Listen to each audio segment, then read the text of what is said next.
बच्चों जल्दी से उठ जाओ, हमें काम में देरी हो रही है। बच्चे अपनी माँ की आवाज़ सुनते ही जग जाते हैं और मम्मा चिड़िया ज़रूरी सामान अपने बच्चे को देती है और खुद भी लेती है और समोसों की ठेली लगाने चले जाती है। ओ कालू उठ जा जल्दी से, अरे वो चिड़िया समोसे की ठेली लगा दी है, सारी चिड़िया उसके समोसे खा के पेट भर जाएगी, हमारी चना चाट कौन खाएगी।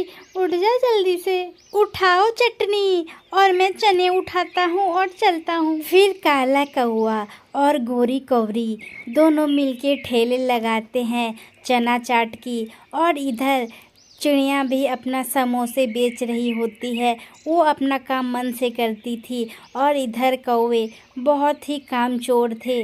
कौवे बोलते हैं, कालू धूप बहुत ही तेज है, चलो अब हम दोनों कल आएंगे, थोड़ा अभी जाके सो लेते। हाँ जो माल बचा है उसे कल बेच लेंगे, अब चलो यहाँ से। और दोनों कौवे वहाँ से घर की ओर चले जाते हैं और इसी तरह से चना चाट कौवे की नहीं बिक पाती है। तभी वहाँ पे एक उड़ता उड़ता तोता आता है और बोलता है, अरे ये क्या, ये तो कौवे की ठेली बंद है, मैं तो चना चाट लेने आई थी, चलो अब मैं चिड़िया के पास चले जाती हूँ। चिड़िया सुबह से लेके शाम तक धूप रहे या बारिश पड़े वो अपना ठेला चलाते ही रहती थी। चिड़िया चिड़िया मुझे समोसे पैक कर दो, मेरे घर मेहमान आए हैं। तोते भैया हमारा समोसा जो खाएगा अपनी पंख चाटते रह जाएगा। तोता चिड़िया से समोसे लेके अपने घर की ओर चले जाता है और चिड़िया का इस प्रकार से धंधा चालू रहता है। उठो बच्चों, काम की समय हो चुकी है। अम्मा आज तो बाहर बारिश हो रही है, आज कैसे जाएंगे? बेटा इतनी भी तेज बारिश नहीं हो रही है जो कि हम लोग छुट्टी कर घर में बैठेंगे, चलो तुम छाता उठाओ और मेरे साथ चलो। चिड़िया बारिश के समय में भी अपना ठेला लगातार लगाती है और बच्चे सब अपनी माँ की मदद करते हैं और माँ समोसे बनाती है।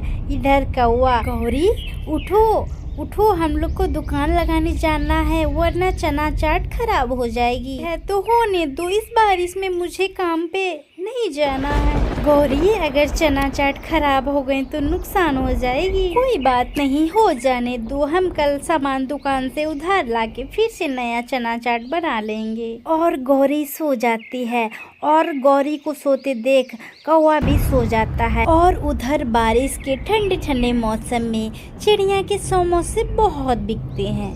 मैना बहन ये ले, मैंने 2 समोसे ज़्यादा डाल दिए हैं, अपने बच्चे को दे देना हमारी तरफ से। धन्यवाद चिड़िया, आपके समोसे बहुत ही स्वादिष्ट होते हैं, हमारे बच्चे बहुत ही पसंद करते हैं। फिर सामने ही कौवा के दुकान पे कबूतर आते हैं और बोलते हैं, अरे ये क्या, ये तो कौवों की ठेली बंद है, मुझे तो मेरी पत्नी चना चाट लेने भेजी है। कबूतर को कौवों की दुकान के सामने खड़ा देख चिड़िया आवाज देती है और बोलती है, कबूतर भैया, ओ कबूतर भैया, ये कौवे तो अच्छे भले मौसम में दुकान नहीं खोलते हैं तो आज बारिश में कहाँ से खोलेंगे, आप आज हमारे समोसे ट्राई करके देखें। फिर कबूतर चिड़िया की ठेली पे आता है और समोसे पैक करा के ले जाता है। पति जी आपने ये समोसे क्यों ले आया, मैंने तो आपको चना चाट लाने बोला था, वो का ठेला बंद था, वो ऐसे बारिश में ठेला नहीं खोलते। वाह वाह, अरे पति जी आपने तो बहुत ही अच्छा समोसे लाया है, आज के बाद मैं कौवे की चना चाट नहीं खाऊंगी, मैं तो यही समोसे खाऊंगी। इस प्रकार से चिड़िया के समोसे बहुत ही मशहूर होते गए और चिड़िया अपनी मेहनत की वजह से बहुत सारे पैसे कमाने लगी और अपना घर को अच्छे तरीके से पेंट करवा दी। इधर कौवा, ओ कालू देखो देखो, ये चिड़िया का घर पेंट भी हो गया है और हमारा घर ये पुराना का पुराना ही पड़ा हुआ है। वो हमारी तरह कामचोर नहीं है, वो समय पे काम पे जाती है, तारीफ वो हो जो दुश्मन भी करे, और वो मेहनती है बहुत। पर कालू मैं ऐसा नहीं होने दूंगी, वो चिड़िया को वहाँ से भगाओ, फिर ही सारे पक्षी हमारे चना चाट खाने आएंगे। आज रात को ही मैं चिड़िया की ठेली को वहाँ से उठा के नदी में फेंक देता हूँ। रात हो जाती है और कालू कौवा अपना ट्रैक्टर की ट्रॉली लेके जाता है और चिड़िया की ठेली उठा के ले जाकर नदी की ओर ले जाके फेंक देता है। कालू जी क्या काम हो गया? काम हो गया, अब कल चिड़िया रोएगी और हमारा चना चाट बिकेगा। फिर अगले दिन जब चिड़िया अपना सामान लेके ठेले के पास जाती है बच्चों के साथ, तो देखती है वहाँ पे ठेला नहीं है और चिड़िया रोने लगती। बच्चों ये किसने किया? हमारा ठेला लगता है कोई चोरी कर लिया है। भी वहाँ बुलबुल पक्षी आती है। चिड़िया चिड़िया मैं अभी देख के आ रही हूँ, तुम्हारा समोसे के ठेले नदी में गिरा पड़ा है। सुनकर चिड़िया जोर से रोने लग जाती है।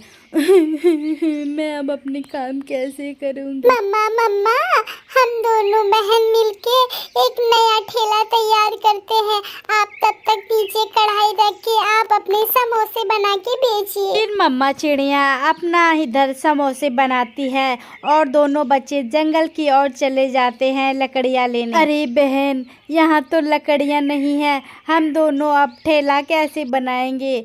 अच्छा यहाँ लकड़ियाँ नहीं है तो क्या हो गया, नदी के किनारे बांस तो है ना, बांस से भी ठेला बन जाएगी। फिर दोनों बहन बांस इकट्ठा करते हैं और इधर कालू और गौरी दोनों मिलके ठेला लगाते हैं और बोलते हैं, अरे कालू ये चिड़िया की बच्ची तो अब जमीन पर ही ठेला लगाकर बैठ गई है। जमीन पर इस गरीब चिड़िया के पास कोई भी ग्राहक नहीं जाएगा। कबूतर के साथ उसकी पत्नी लूसी आती है समोसे खाने और वो देखती है, कबूतर पति जी ये चिड़िया तो नीचे बैठ के समोसे बना रही है, मैं ये समोसे नहीं खाऊंगी। लूसी मेरे समोसे बिल्कुल साफ है, मैं नीचे रुमाल डाल के खाना बना रही हूँ, फिर भी मैं ऐसे समोसे नीचे नहीं खाऊंगी।